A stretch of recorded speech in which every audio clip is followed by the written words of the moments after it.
arrancando.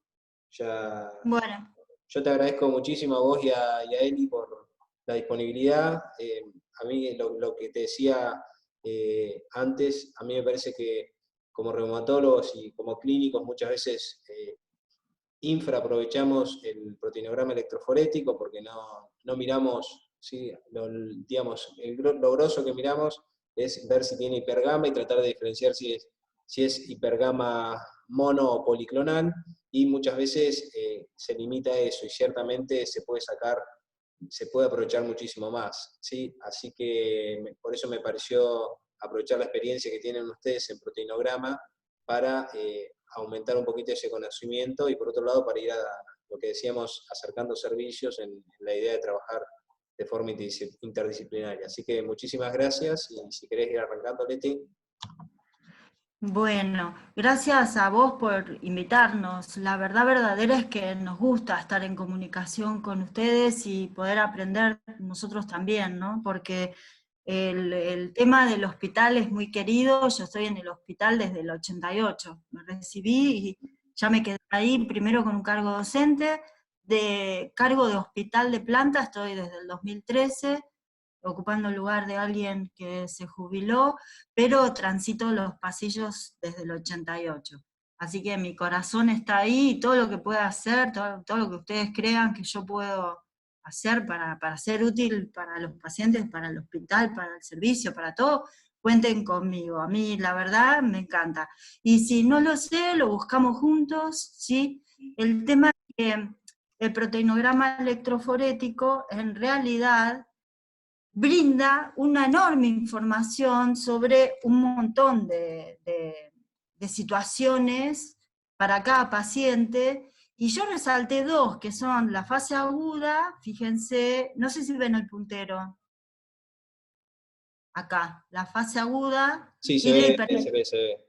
¿Se ve el puntero? Gracias. Acá tienen el hiperalfa 1 y el hiperalfa 2, con zona gamma normal. Y acá tenemos, sin fase aguda, un hipergama policlonal. Pero acá tenemos una gamapatía monoclonal, como vos decías. A veces no sabemos si es policlonal o monoclonal hasta que no hacemos la separación electroforética, donde el monoclonal, fíjense, es bastante clarito, a veces. Acá tenemos más, ¿sí? Que son monoclonales también.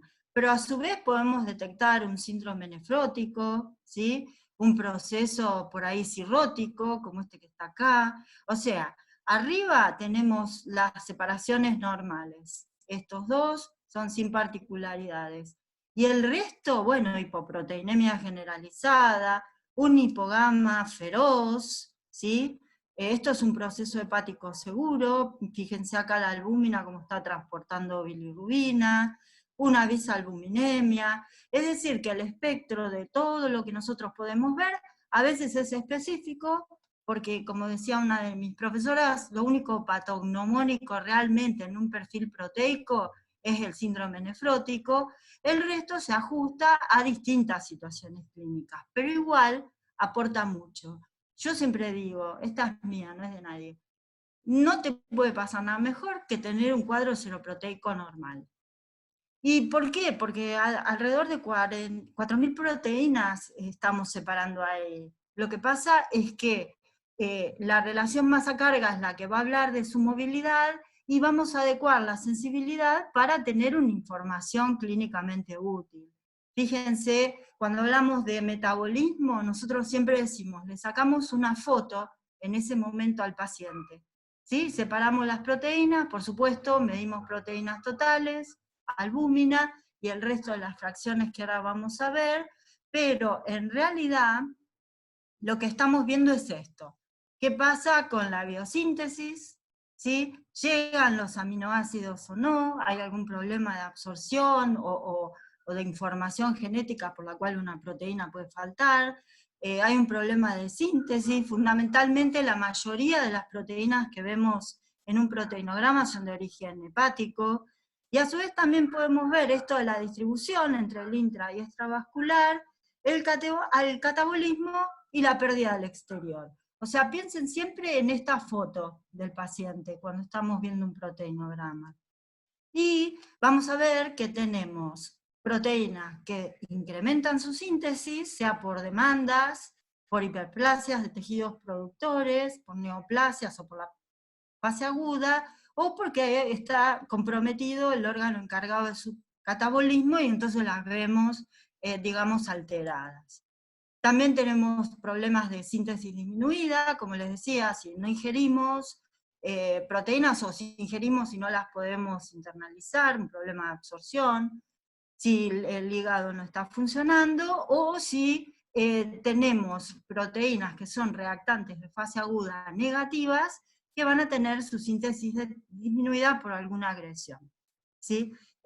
Cuando tenemos un catabolismo incrementado, vamos a ver su disminución en esa foto que le sacamos al paciente. Por ejemplo, si está hemolizando, y bueno, el paciente va a tener poca aptoglobina, porque se forma el complejo hemoglobina-aptoglobina, y es catabolizado en sistema mononuclear fagocítico.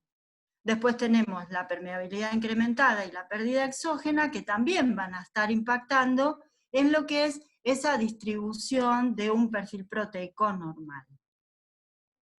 A ver si sigue la siguiente. Ahí está. Fíjense, con esta sensibilidad y esta resolución, estas son las proteínas que estamos viendo separadas en fracciones. ¿Sí? La albúmina, la alfa-1-antitripsina, la aptoglobina, FA2 macro, transferrina, C3, fibrinógeno, si trabajamos con plasma, inmunoglobulinas, IgA, IgG y IgM, distribuidas en un perfil electroforético como el que estamos acostumbrados a ver, que puede ser la separación en un soporte sólido, que es agarosa o celulosa, o el equipo que tenemos ahora en el HOSPI, que es un equipo de electroforesis capilar. En realidad, a este pH alcalino se separan igual. Vemos alguna ligera diferencia de movilidad, y lo bueno del equipo es que inyecta la muestra, entonces tenemos muy buena precisión. ¿Cuándo precisamos muy buena precisión? Cuando estimamos picos monoclonales. ¿Sí? Ahí necesitamos saber estrictamente bien la concentración de manera precisa, porque vamos a ver que hay respuestas que pueden ser muy buenas o parciales, dependiendo de la concentración de pico inicial y cómo evoluciona con la quimio, ¿no? Entonces ahí necesitamos muy buena precisión para medir el pico.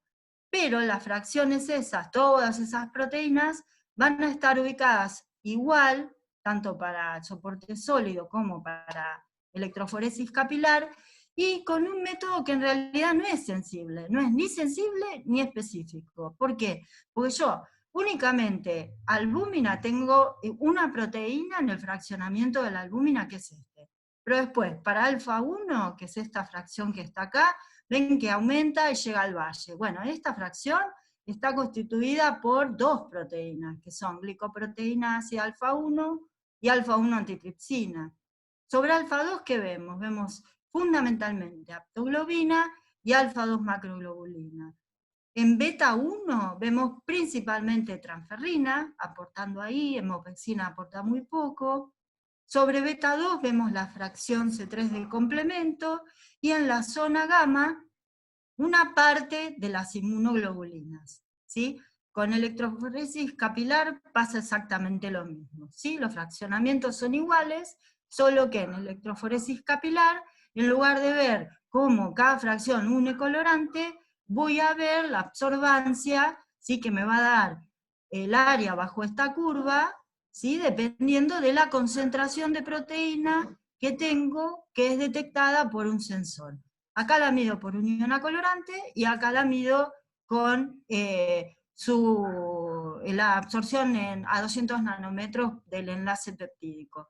¿Y por qué les digo esto? Porque ustedes deben estar recibiendo hoy proteinogramas así, con soporte sólido, o proteinogramas por electroforesis capilar, que cada vez están entrando más en Argentina. Cada vez hay más laboratorios, y laboratorios cada vez más mega, que están haciendo electroforesis capilar. Si yo necesito saber cuánto tengo de IgG, la tengo que cuantificar con un método específico, con un anticuerpo. Para saber bien cuánto tengo de aptoglobina, la tengo que cuantificar. Tengo que hacer un método que tenga un antiaptoglobina que me permita saber qué concentración específica con un calibrador específico para esa proteína. Pero vieron que nosotros muchas veces le hacemos sugerencias, porque por ahí no sospechan un consumo de aptoglobina y nosotros la estamos viendo en el proteinograma. Entonces, de batalla salimos con la puerta de entrada, que es el proteinograma, y les podemos decir, bueno, hay pérdida selectiva, síndrome nefrótico, hay hipergama, pero es monoclonal, ¿sí? De puerta de entrada usamos el proteinograma electroforético, y qué mejor que decir sin particularidades. Entonces nos evitamos todo eso que vemos con alteraciones en distintas patologías. Vemos un patrón normal, que ya por ahí le decimos sin particularidades en vez de normal.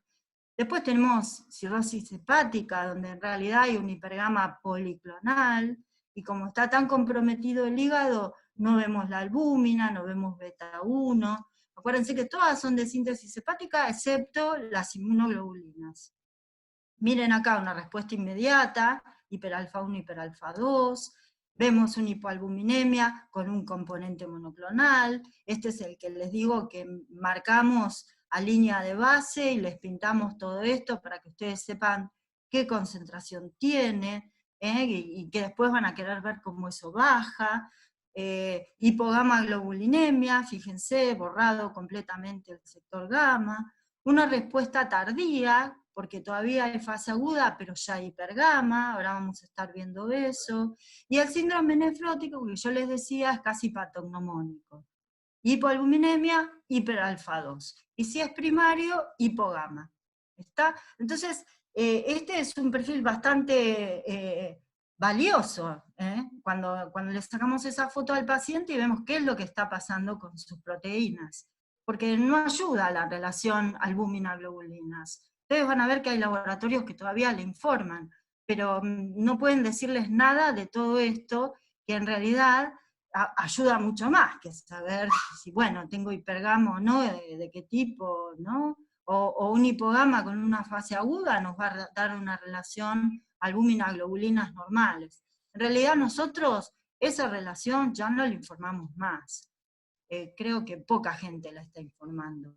Y bueno, pero entrando en autoinmunidad, es como vos decías, Diego, mira, el hipergama policlonal, la reacción de fase aguda, estas son las dos mayores disproteinemias, ¿sí? Las mayores alteraciones del trazado que vemos en autoinmunidad. Después vamos a ver un poco de distorsión, que a veces nosotros le informamos, y yo entiendo que ustedes por ahí no entiendan qué es, porque es un término que ahora los consensos quieren dejar de usar, esto de distorsión en zona gamma. Por supuesto que el consumo de complemento, vamos a ver que baja beta 2, nosotros chusmeamos, y si ustedes no pidieron cuantificación de complemento y nosotros lo vemos bajo, por ahí vieron, les decimos, se sugiere realizar cuantificación de complemento. El tema de crioglobulinas, que vamos a ver un poquito en extensión, y vemos hipogama globulinemia con tratamiento. Tenemos, que nosotros llamamos y preguntamos, pacientes con rituximab, que nunca más recuperan la zona gamma, quedan en hipogama globulinemia. Pero en general, en autoinmunidad, la hipogama globulinemia, esas zonas gamas muy bajas, se deben al tratamiento. Entonces fíjense, acá ya estamos, ¿ven? Ustedes van a ver el trazado, fíjense la zona gamma, tan aumentada, y si ven los valores, que muchos laboratorios también les informan en porcentaje. Nosotros preferimos que no, porque es más visual el aumento y la disminución cuando informamos en gramos de decilitro, ¿sí? Fíjense, este paciente tiene 3.6 gramos de decilitro de albúmina, que está ahí dentro del rango que se considera referencial, pero tiene más de zona gamma, tiene 3.8 gramos de decilitro de zona gamma. Y fíjense que no hay banda. Entonces esto es policlonal. El trazado tiene este aspecto de gaussiana, y por supuesto la altura, ¿no? Toda esta área bajo la curva es lo que el equipo me mide desde este límite hasta este límite. ¿sí? Basándose en el total de proteínas totales. Este paciente la tiene aumentada por encima del rango referencial superior, está distribuido de esta manera, ¿sí? Por supuesto que la hipergamma globulinemia policlonal, como ustedes saben, no es solo de las enfermedades del tejido conectivo, ¿sí?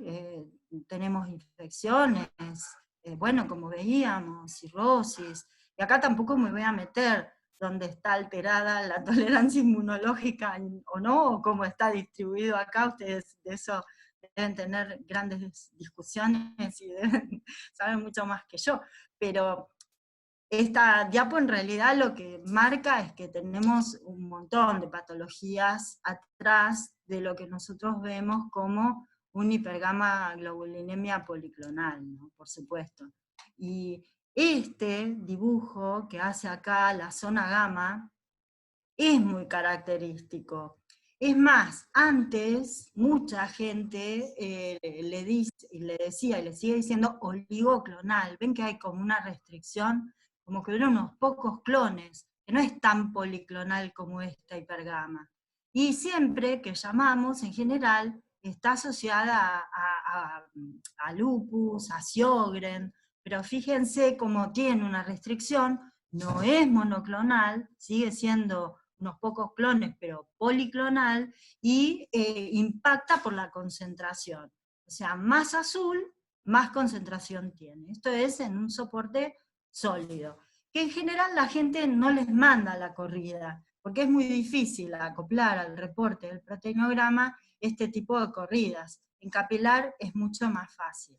Pero bueno, el hipergamma policlonal se puede ver como esa curva gaussiana que les contaba en la diapo anterior, o así bien restringida, que a veces dudamos, decimos, pero esto no será monoclonal, porque por ahí tiene 6 gramos, 7 gramos de decilitro, y antes de informarlo lo que hacemos es largarlo otra vez diluido, entonces ahí se ve bien clarito que no hay un componente monoclonal, porque tiene los bordes bien definidos el componente monoclonal. De hecho, podemos marcar el pico a línea de base desde donde empieza hasta donde termina, independientemente de su concentración. A veces los picos tienen concentraciones chiquitas, pero los podemos marcar bárbaro de punta a punta, siempre que no haya abajo un fondo policlonal normal. Y este caso, que la verdad, esta diapo está genial, fíjense, tiene 9.5 de proteínas totales, tiene una hiperproteinemia, tiene una albúmina baja, vieron que nosotros abajo le ponemos las leyendas, ligera hipoalbuminemia, dependiendo de la edad, por ahí es discreta, pero fíjense que tiene más de 4 gramos, 4,75 gramos de decilitro de zona gamma. Y esto que está acá, que es el sitio donde aplica el sembrador, puede ser por una crioglobulinemia. ¿Lo ven que si bien tiene bordes definidos, no está rellenito? Entonces eso puede ser que la crioglobulina, como precipita en frío, no esté entrando en el gel y queda depositada en el sitio de siembra. Ven que se ve muy bonita la imagen del sembrador. Y acá en esta misma diapo, fíjense, tenemos otro fraccionamiento electroforético de otro paciente que tiene 2 banditas, ¿ven la diferencia? ¿Sí? Que se puede conseguir, ¿por qué? Porque acá la separamos por relación masa-carga. Y esto tiene una estructura aminoácidica, una estructura primaria de una proteína pura, que es un componente monoclonal. Es más, este paciente tiene 2. ¿Ven? Tiene una que tiene 0,60 y otra que tiene 0,32 gramos de decilitro. Entonces todo esto es lo que podemos ver cuando vemos un proteinograma y sacarle bien el jugo. Acá probablemente nosotros les estemos sugiriendo, se sugiere realizar investigación de crioglobulinas, ¿sí? Y en este caso lo que le vamos a decir es, se sugiere hacer una inmunofijación, ¿sí? Un uroproteinograma para ver si tiene Vence-Jones, entonces le vamos a poder dar la identidad de estas 2 proteínas que son 2 monoclonales. Si me quieren interrumpir, pueden, yo no tengo drama. Y en este caso, ven, el arco, ¿no? No sé si me tapa acá, el arco policlonal, largo, muy azul, porque este paciente tiene muchísima inmunoglobulina, tiene niveles muy altos de IgG en general. Fíjense cómo es policlonal. ¿Sí? Este trazado en una inmunoelectroforesis y con este proteinograma nos dice que esto es un incremento policlonal. Si tuviésemos una inmunofijación, también lo veríamos como policlonal. ¿Ven? Está IgG, acá está fijado con IgG, es policlonal y se acompaña con la capa. Y si nosotros le sugerimos hacer una inmunofijación, va a ser para darle la identidad. Fíjense, este paciente tiene un componente monoclonal y acá me da la identidad con anti-alfa, es una IgA, y con anticapa, es una alfa-capa. ¿Está? Entonces, básicamente, a veces sugerimos, para poder tener esta certificación de la identidad del componente monoclonal. En las precipitaciones policlonales no hace falta hacer inmunofijación, porque se ve clarito desde el proteinograma. Por eso les decía, el proteinograma por ahí es la puerta de entrada. Sobre todo para diferenciar hipergamma-globuliniemias, ¿no? Entonces, la fijación es esto, es decir, bueno, veo esta banda rara acá, no sé si es un componente monoclonal o no. Acá solo sé que hay una proteína que está migrando en esta zona beta, ¿sí? Que es extraña, es distinta. ¿Y cómo puedo saber? Y bueno, primero la sospecha de la gamapatía, enfrentarla con anti-G, anti-A, anti-M, anti-kappa, anti-lambda en una inmunofijación, y no nos da, y la hacemos de IA y no nos da, y acá se ve muy clarito, pero esto es una antitransferrina. Este paciente lo que tiene en realidad es una alteración genética por la cual tiene movilidades distintas su transferrina. Pero, ¿qué pasó? Y nos pegamos un susto, dijimos, ¿esto es monoclonal o no? Y en el caso acá, fíjense, una bis alfa-1 antitripsina, ¿sí? Las dos banditas son alfa-1 antitripsina en este caso, y acá nos quedamos un poco más tranquilos porque la verdad es que las inmunoglobulinas no migran en alfa-1. Entonces esto no es un componente monoclonal. ¿Está? Habrá que ver por qué es, habrá que ver si tiene alguna consecuencia patológica, probablemente no, pero bueno, vemos una banda distinta y pensamos que no es una inmunoglobulina porque está en alfa-1. En este caso, esta es la zona de movilidad de las inmunoglobulinas. Fíjense cómo la IgA está acá bien debajo de beta, la IgG no, es sobre todo zona gamma, como la capa, siempre hay mucha IgG capa y menos IgG lambda. Todas estas son policlonales. Y a veces la inmunoelectroforesis nos sirve para certificar déficit de alguna proteína, en este caso déficit de IgA. Este paciente no tiene arco de precipitación, acá pusimos un anti-alfa, y no hay arco de precipitación. Y fíjense cómo compensa aumentando la concentración de IgG, que como les decía es la que mejor se ve, el 80% de zona gamma es IgG. El resto está debajo de betas, a veces le escribimos, vieron en la observación, que por ahí la hiperbeta es porque hay hipergamma, y en esta zona hay inmunoglobulinas, y como están aumentadas, aumentan la fracción beta. Todo lo raro que nosotros tratamos de explicarles va en las observaciones. Entonces, para recordar que las inmunoglobulinas están desde alfa-2 hasta el sitio de aplicación o de inyección. Toda esta zona está ocupada por inmunoglobulinas. Así como cuando nosotros les informamos la fracción gamma, le estamos informando una parte del IgG, ¿sí? El 80% fundamentalmente, casi toda el IgG, pero el IgM aporta muy poco. Y la IgA aporta, pero no tanto. Por eso a veces la GAM no coincide con la zona gamma. Tenemos unos márgenes de error, que son más o menos 300 miligramos de decilitro, pero a veces no coinciden por esto. Así que los componentes monoclonales pueden estar desde alfa 2 hasta el sitio de siembra, porque son inmunoglobulinas, y la zona de movilidad en el proteinograma es toda esta. Y de ahí, como vemos esto, terminamos en una inmunofijación, o también en una inmunoelectroforesis. Y en cuanto a la orina, porque tal vez desde reumato no busquen tanto proteína de Bence-Jones, les podemos ayudar con qué perfil está eliminando el paciente, sobre todo si hay una complicación a nivel glomerular, tubular, ¿no? A raíz de la etiopatogenia de la enfermedad autoinmune, ¿no? Entonces, la respuesta de fase aguda la vemos muy bien en el proteinograma. Como les decía, aumentan la alfa 1, la alfa 2, C3, que son reactantes de fase aguda, que en distintos tiempos van a estar aumentando, y reactantes de fase aguda negativos, como la albúmina y la transferrina. ¿Qué es lo que ocurre? Tanto albúmina como transferrina están ligados a otros metabolismos. La albúmina está ligada al metabolismo hídrico y la transferrina está ligada al metabolismo del hierro. Entonces por ahí tanto no se mueven solitas frente a la fase aguda. Están, digamos, consolidadas y respondiendo a otro tipo de alteraciones metabólicas, no a la fase aguda en sí.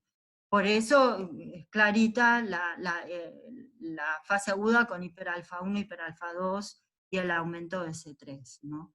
Y este paciente, bueno, a su vez tiene un hipogama acá.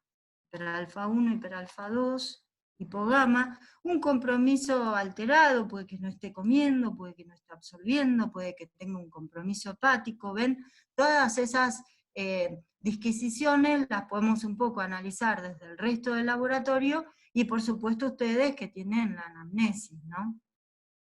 En cuanto a medir las proteínas de fase aguda específicamente, ustedes manejan mucho PCR, porque PCR tiene las elevaciones más tempranas, y elevaciones que van más del doble, el triple, a veces más, ¿no?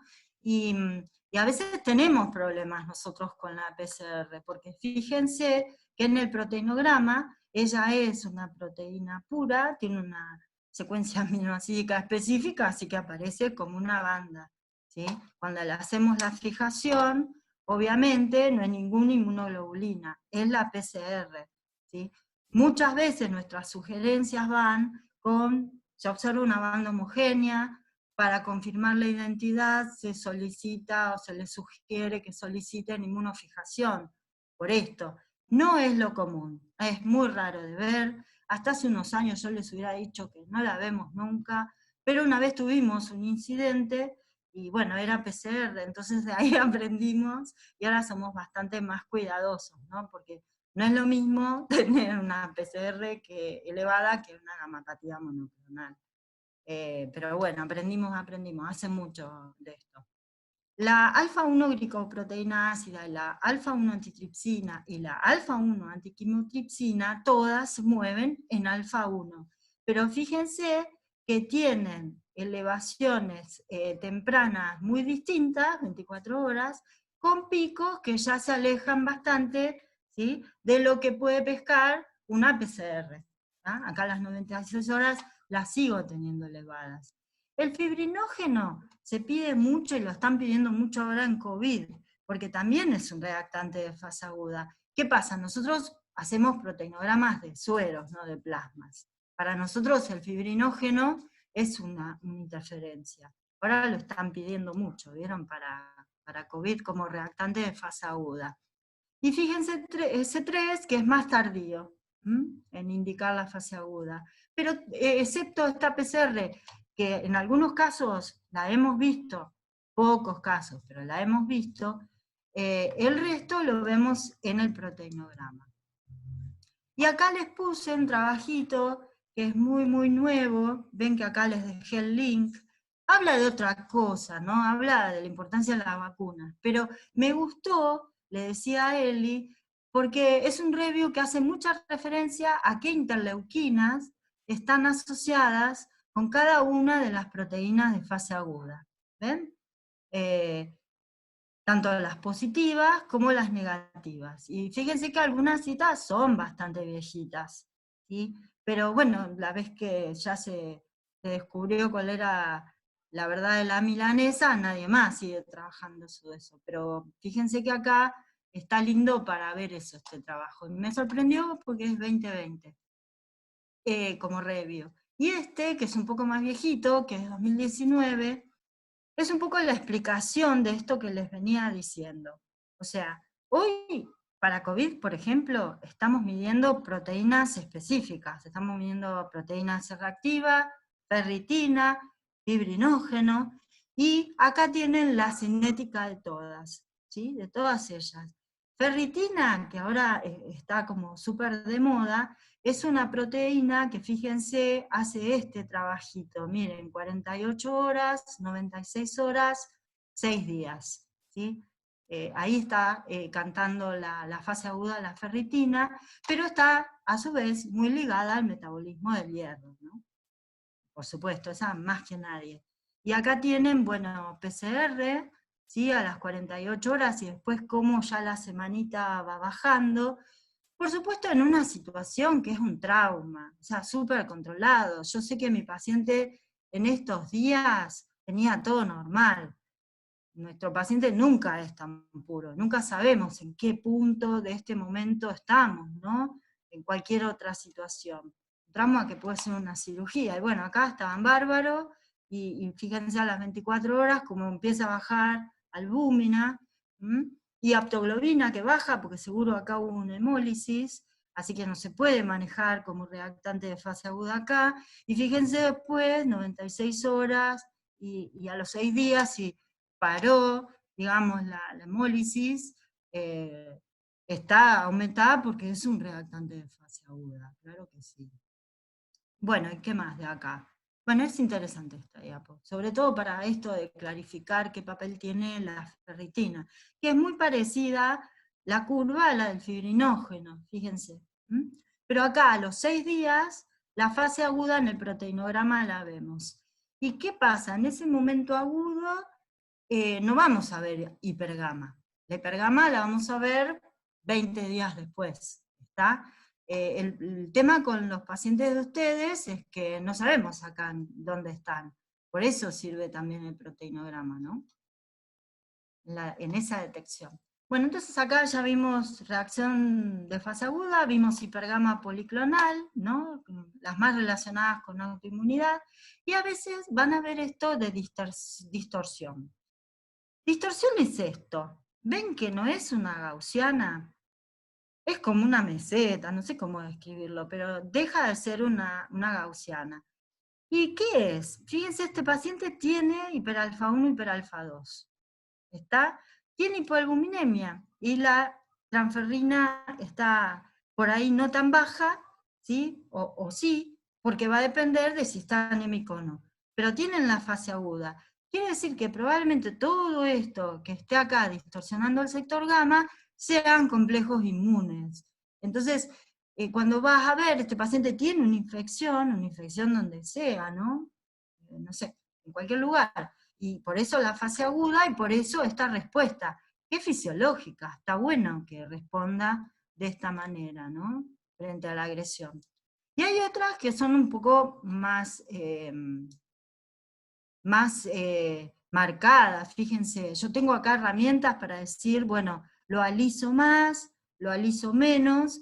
Tengo herramientas como el zoom que me permiten aumentar esta zona y ver que hay como más distorsiones, ¿sí? Y por eso a veces le decimos muy levemente distorsionado, porque ustedes lo ven, pero probablemente no les hagamos ninguna sugerencia de inmunofijación de nada, porque está relacionado con la fase aguda. Ustedes van a ver que esto tiene estas distorsiones, estas alteraciones, pero como no le sugerimos nada, no le den bolilla, ¿sí? Incluso este paciente ni siquiera tiene un hipergama importante. Fíjense que de zona gamma tiene 0,86, pero para su edad tiene 4 de albúmina.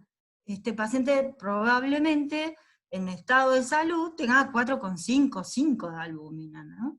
Y acá fíjense, la hiperalfa 1 mucha alfa 1, 0,4, el límite es 0,3, y no tanto hiperalfa 2, 0,87, con un límite de 0,8. ¿Por qué? Porque probablemente esté consumiendo aptoglobina por el proceso infeccioso que está sufriendo, ¿no? Y después tenemos otro tipo de distorsiones. ¿Ven que son bien distintas? Bien distintas, vemos bien bordes definidos. Bueno, acá le vamos a decir de todo, le vamos a decir, se sugiere realizar inmunofijación, investigación de crioglobulinas, porque acá sí consideramos que este aspecto, ¿sí?, es para prestarle un poquito de atención. ¿Sí? No porque la gamapatía esté asociada a las enfermedades estas de tejido conectivo. Se ha buscado, todo el tiempo están buscando una asociación. Hay algunos grupos que mencionaron algunos casos, pero la verdad verdadera es que no hay una estrecha relación entre ambas. Pero ¿qué pasa? Acá hubo una estimulación de un clon, o varios, que estuvieron produciendo de más. Y bueno, eso no sabemos a la larga cómo va a seguir evolucionando. Amén de que este también es un perfil muy característico de los pacientes post-trasplante de médula ósea. ¿Sí? El paciente post-trasplante de médula ósea hace este tipo de trazados que ya por ahí se van de distorsión, necesitamos hacer la fijación, primero para ver si tiene su componente original, ¿sí?, y lo sigue manteniendo a pesar del trasplante, o para ver si está haciendo una respuesta oligoclonal en la reconstitución de su zona gamma, ¿sí?, con la evolución, la maduración del sistema inmunológico, a veces hacen banditas monoclonales, que después van desapareciendo, y de hecho, post-trasplante de médula ósea, nosotros vimos que son de buen pronóstico. Y el consumo de complemento, que es fácil, ¿vieron? El consumo de complemento lo vemos fácil, fíjense este hipergama, con un rango referencial superior de 1,3, este paciente tiene casi 2 gramos.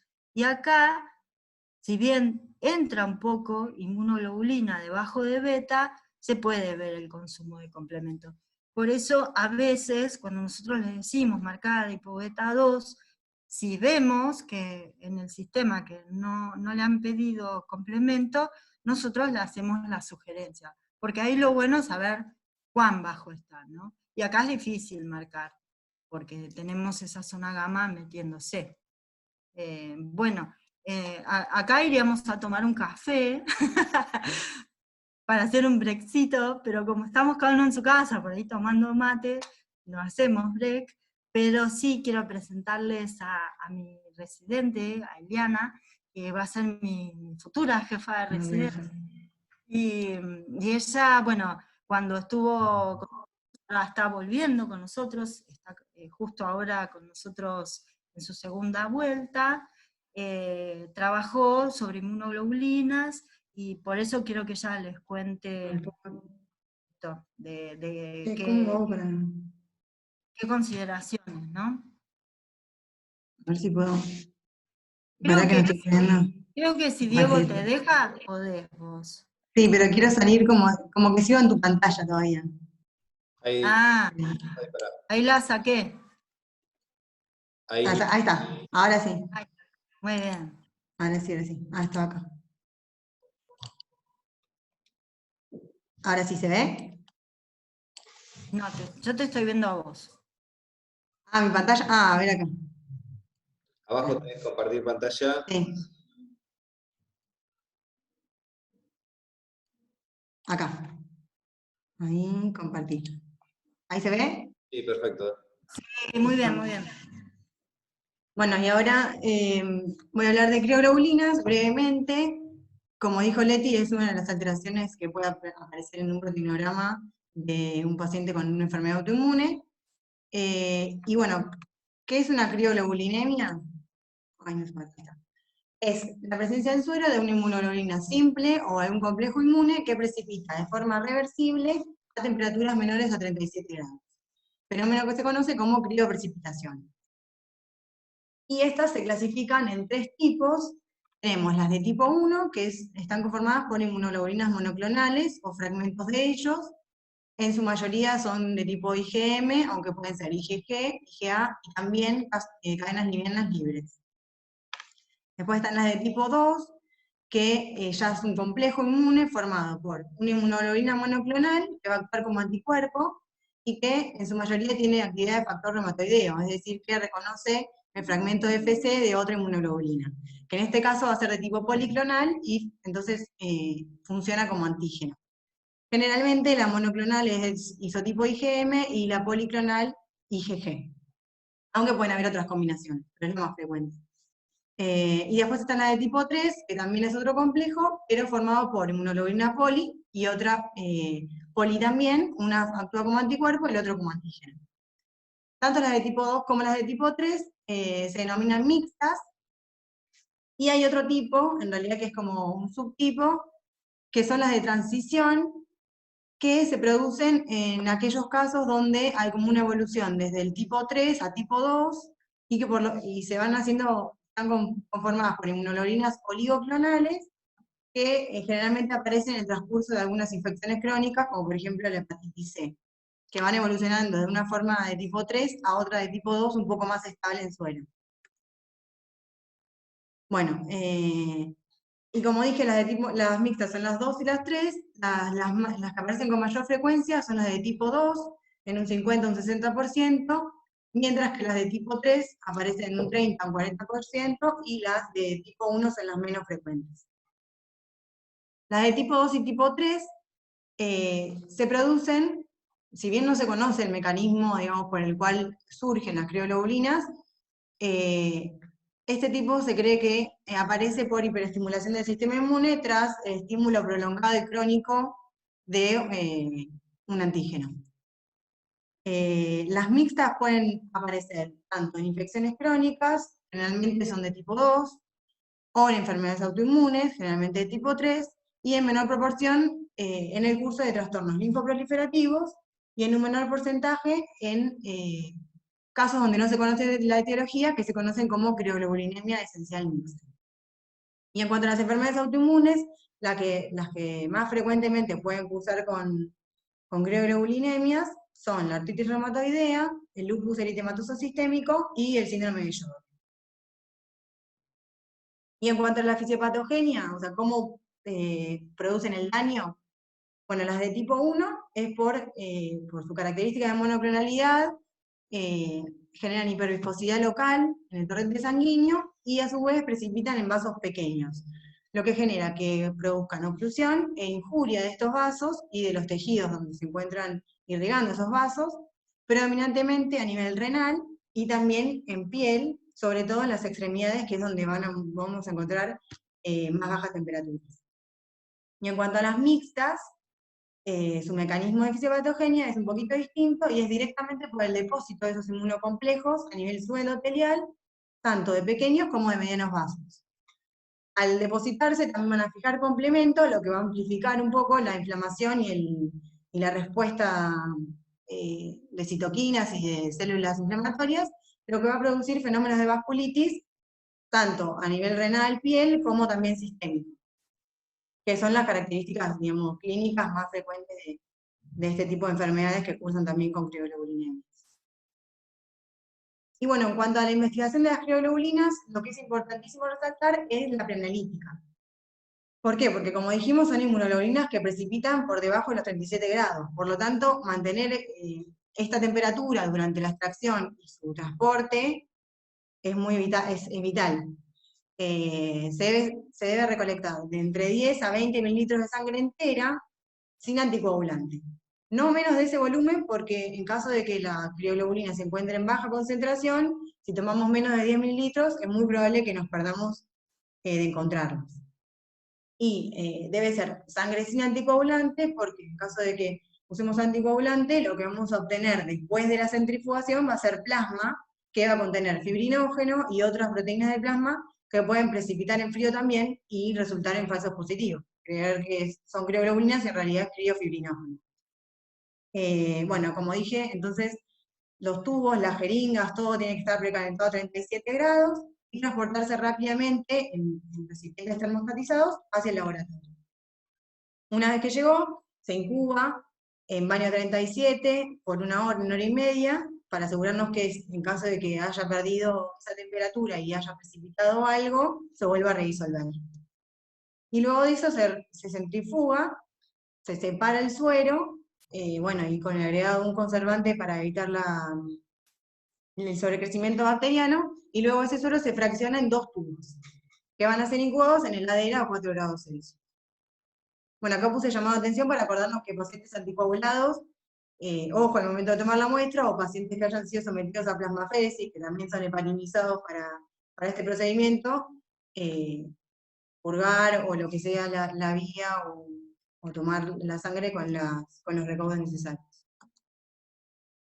Y entonces esos 2 tubos que dejamos en la heladera se van a observar diariamente durante 5 a 7 días. Lo que se va a hacer es sacar uno de los tubos, se va a colocar en un baño 37 grados por al menos 1 hora. Y luego se va a sacar el otro, que es el que estaba a 4 grados también, y se va a observar a ver si se observa algún precipitado. En caso de observarse, se toma el otro tubo que estaba a 37 y se compara a ver si se redisolvió ese precipitado, porque era es parte de la definición de crioglobulinas, que redisuelvan a 37 grados. Y acá este cuadrito que puse es para resaltar la importancia de mirar los tubos hasta los 7 días, de 5 a 7 días, porque según las características de las crioglobulinas y según la concentración en la que se encuentren, van a tardar menos o más en precipitar. Entonces, si dejamos solamente 3 días, 2 días de observación, tal vez tardaba más y nos perdimos de detectarla, digamos.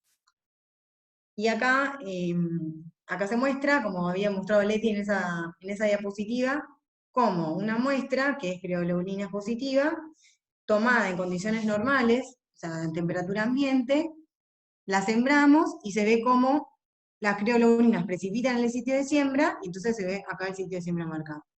En cambio, si la dejamos a 37 grados, estas redisuelven y difunden libremente, al igual que las otras proteínas, y están formando parte de la zona de gamma globulinas acá. Bueno, entonces, más que nada eso, y resaltar la importancia de tomar las condiciones preanalíticas necesarias para la detección de crioglobulinas. Y ahora hay algunos ejemplos clínicos, que bueno, si querés, Leti, te vuelvo a dejar a vos, así los volvés a charlar. Leti, ¿dónde están? ¿Querés Como vos manejar quieras. vos el Power? Bueno, sí, dale. ¿Lo hablo? Así no Dale. ¿Ya? Bueno, Dale. en este caso, fíjense, ¿sí? Proteínas totales, que es más o menos como analicemos nosotros siempre. Proteínas totales, rango normal. Albúmina disminuida, para 20 años muy disminuida. Un paciente de 20 años tiene que tener 5 de albúmina. Hiperalfa 1 sin hiperalfa 2. ¿Esto qué quiere decir? Y bueno, hay un proceso inflamatorio o infeccioso que está provocando esta hiperalfa 1 y esta hiperalfa 2 se está consumiendo porque está consumiendo aptoglobina. Sobre alfa 2 está la aptoglobina. Y fíjense que tiene hipobeta 1 que en general acompaña a la albúmina, a menos que esté anémico. Si está anémico, esta transferrina va a estar normal, no la vamos a ver baja.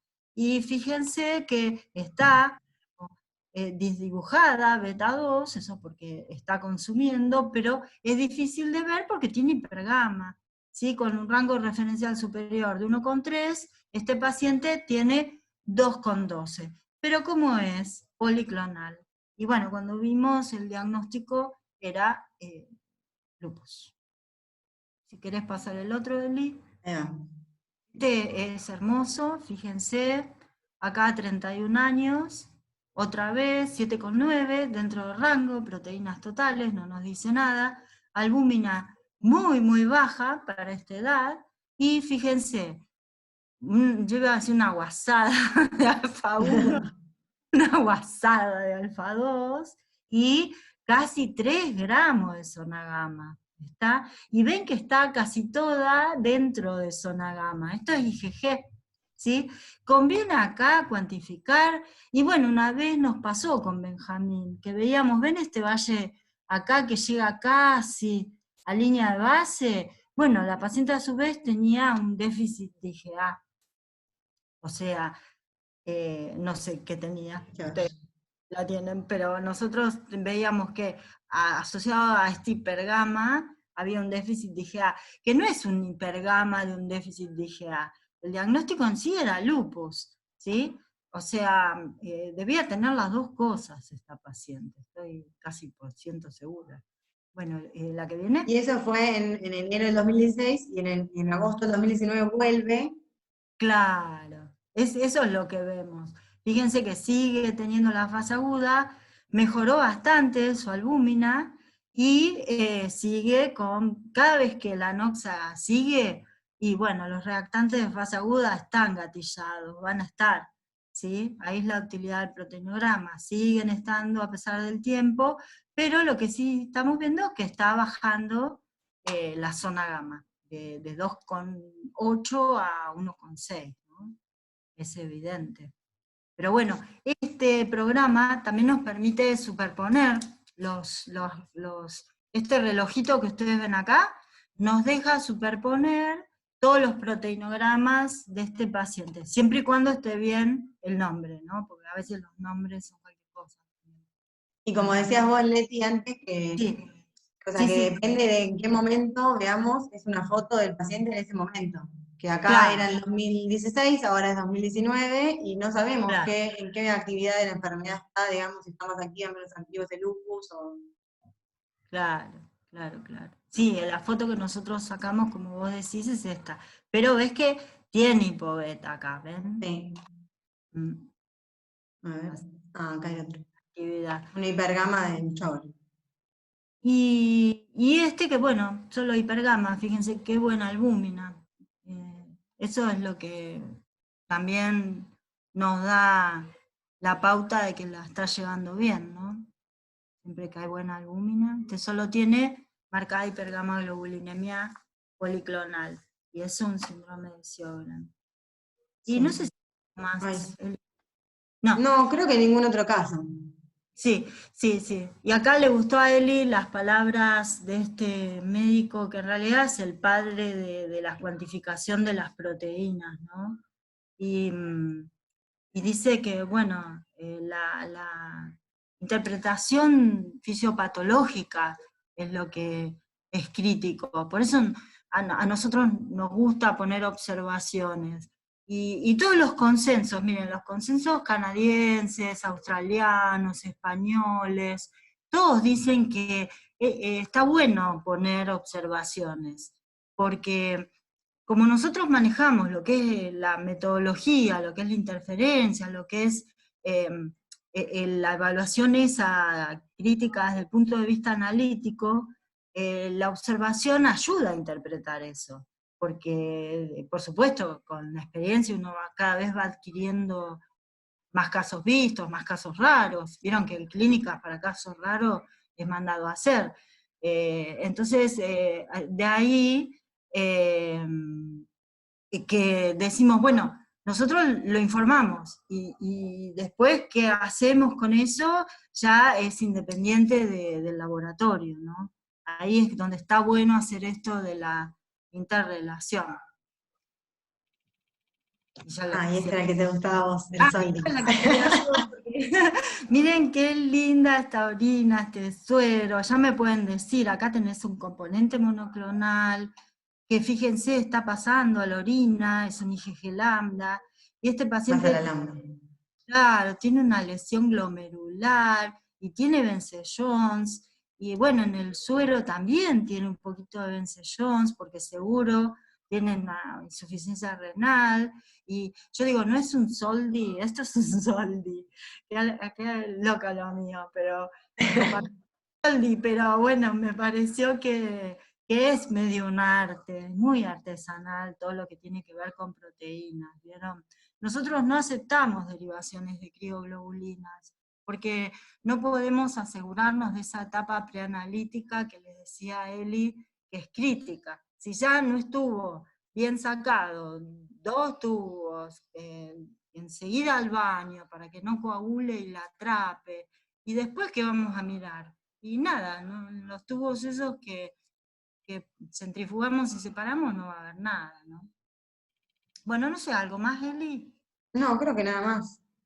¿Estamos No, esto abiertos es todo. a preguntas? Sí, hay una pregunta que por ahí es de la práctica diaria.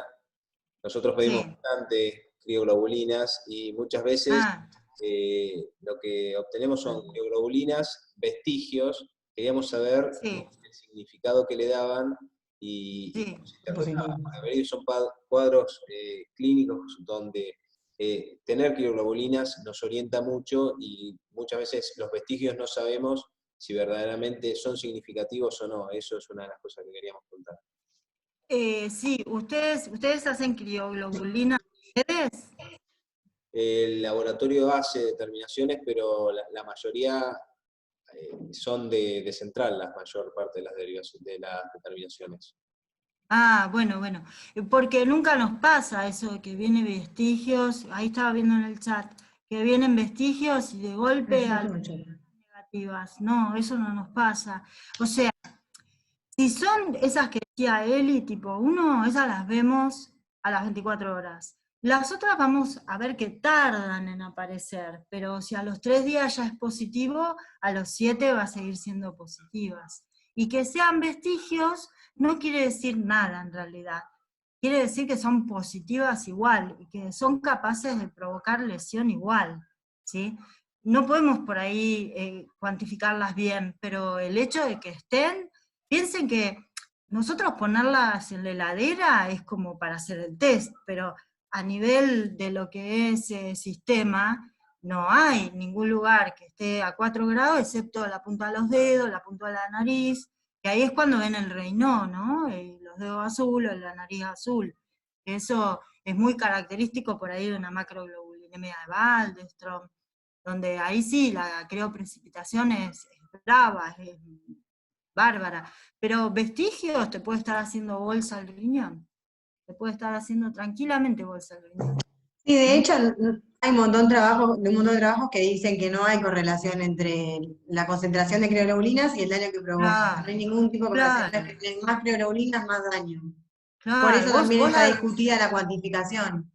claro, vos la ves y la ves a los 7 días. A veces las dejamos 10 días porque es dudoso. Todavía no tenemos una forma menos subjetiva de decir, las comparamos, las ponemos una al lado de la otra, la que está en la heladera, la que está en el baño. Che, Eli, ¿vos qué ves? Che, Ben, ¿vos qué ves? Porque es sutil a veces. Tenemos un test de hipocrío que se llama el test de Calovidouris y también lo hacemos a los 10 días. Porque si es positiva, puede ser la respuesta a una lesión renal. Muchas veces vienen los nefrólogos. ¿Vieron cuando tiene proteinuria y ellos lo punzan? Me dicen, buscale crío porque la lesión de la crío a nivel glomerular, bueno, ustedes deben saber más que yo, es muy característica, ¿no? Ese complejo inmune ahí es muy característico. Che, ¿salimos del Soldi? ¿Cómo hacemos? Ah, pará, Así nos vemos. finalizar. Sí, Igual nos no sé vemos. si nos vemos. Dejo de compartir. Sí, más o menos contestamos las preguntas. ¿Hay más preguntas sobre ¿Alguien tiene? ¿Qué tal? Buenas tardes. Hola. Presentate. Hola, Yo soy Gonzalo Barro, soy uno de los residentes de hola, RED. ¿qué tal? Sí, Gonzalo, ¿cómo estás? Muchísimas gracias por la charla, muy, muy buena, la verdad. Bueno, Quería preguntarles gracias. también al respecto de lo que se venía hablando, si está descrito que aparezca más de un tipo de crioglobulinas al mismo tiempo, digamos. Muchas veces vemos que, como decían, se ven vestigios en los resultados. Muchas veces esos vestigios aparecen en las últimas mediciones, a los 5 o 7 días, pero muchas veces se ven desde el principio, digamos, en las primeras mediciones se ven vestigios y de ahí en adelante. Quería preguntarle si eso quiere decir que las crios que hay son tipo 1 y se siguen viendo los vestigios positivos a los Eh, 7 días, o si ya eh, sí. Sí. en realidad, para poder saber si es tipo 1, 2 o 3, hay que purificarlas. Porque vos lo que estás diciendo es que es la crío la que es tipo 1, 2 o 3. Quiere decir que hay que purificarla, trabajarla en frío y tenerla pura. Y después hacerle una fijación, ¿sí? Para ver si es poli, como en la tipo 3, o si hay una mono en ese crío precipitado. ¿Sí? El tema es que hay que primero purificarlas, y después hacer la identificación inmunológica. Pero las que se ven bien en 24 horas, que son esas que mostró la foto Eli, que ves bien el fondo blanco, que Sí. es una proteína pura, y esas son en general tipo 1. Entonces al paciente lo tratan por su apatía, y a su vez esa crío en general no tiene manifestaciones. En cambio las tipo 2 y tipo 3 sí son en vestigios, que apenas las ves a veces. Y cuesta mucho purificarlas porque los rendimientos son bajos. Vos tenés que obtener una proteína importante purificada que cumpla con el criterio de que se redisuelva a 37 y que vuelva a precipitar en frío, para saber qué es la crioglobulina esa, con un rendimiento tal que después me deje hacer las inmunofijaciones. A veces no es fácil. Una vez alguno de ustedes me dijo, ¿cuánto habría que tener sin desangrar al paciente para poder purificarlas? Y es muy difícil saber, porque a veces no reprecipitan nunca más en frío. Entonces es un compromiso tratar de purificarlas. Y vieron que hay tipo 2, tipo 3, oligo, mixtas, y van y vienen. A veces si no hay una clara indicación de parte de ustedes, no lo hacemos, porque no lo tenemos montado. Si ustedes nos traen y nos dicen, no, mirá, acá necesitamos buscar, porque a veces quieren buscar virus C, buscan virus C, no lo encuentran. Y resulta que el virus C está muy asociado a la crío. Entonces por ahí hay que repetir la determinación de virus C en una muestra extraída a 37 grados, porque si no nos quedó atrapada en la coagulación si lo dejamos arriba de la mesada. Y a ese paciente no le sacamos a 37. Entonces, el tema de la crío es complicado desde ese punto de vista, que saben ser vestigios imposibles de cuantificar con precisión, pero que lesionan más que la de tipo 1, que en realidad ese paciente, a menos que le precipite, como les decía, y que tenga mucho componente monoclonal, que sea crío, y ocluya los vasos de una manera. Nosotros ahora estamos teniendo una paciente que tiene una gamopatía, tiene un mieloma, y ella tiene piso de mosaico. Entonces cuando pisa el mosaico, se le ponen los dedos de los pies azules.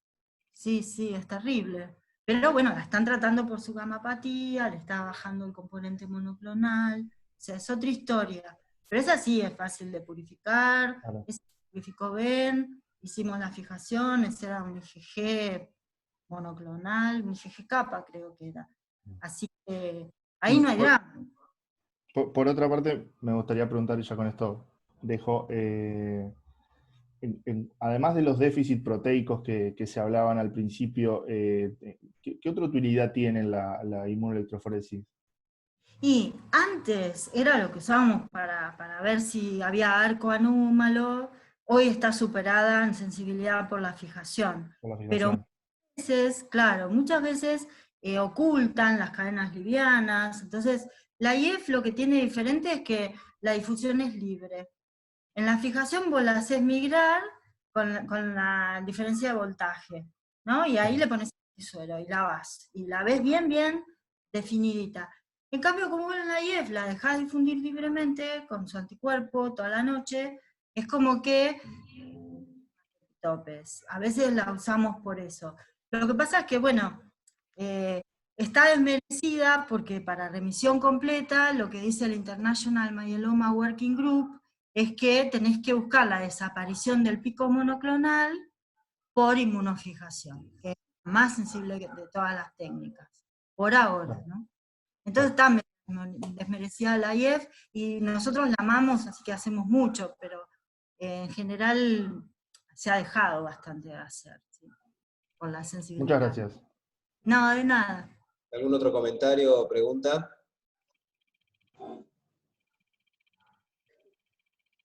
No, si no hay ninguno, yo voy a comentar algo. A mí particularmente me parece de suma utilidad y me parece fascinante como complemento del diagnóstico clínico, ¿no? Poder, a partir de un perfil, como hiciste al principio, decir, este paciente tiene una hepatopatía, este paciente tiene un síndrome nefrótico, ¿sí?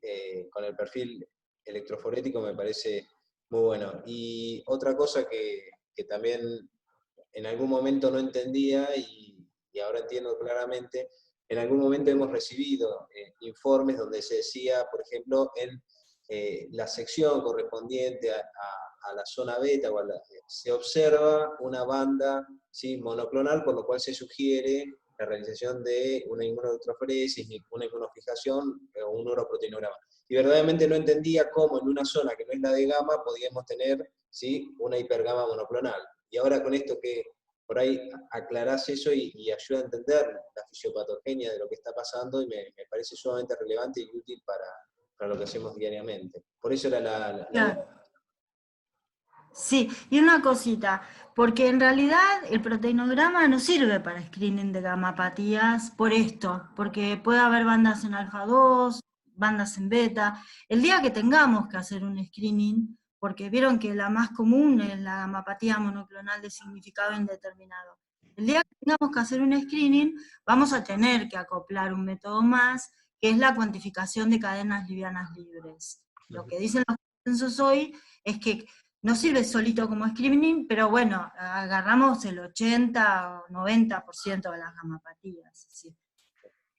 Otra cosita, por curiosidad, nosotros utilizamos mucho de los fármacos que utilizamos, sobre todo los biológicos, tienen una influencia directa sobre las citoquinas, y por ejemplo hay un perfil que prácticamente la interleuquina 6 estimula, ¿sí?, o influye la producción de muchas de las proteínas que determinan las bandas del proteinograma.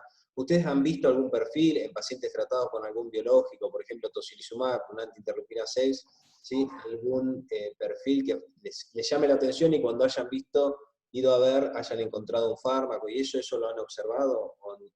No, con los que usan ustedes no, ni siquiera Ritu. Bueno, Ben tiene experiencia porque ha pichicateado sueros con Ritu para ver cómo se ven en capilar, sobre todo porque capilar tiene muy buena resolución, ¿no?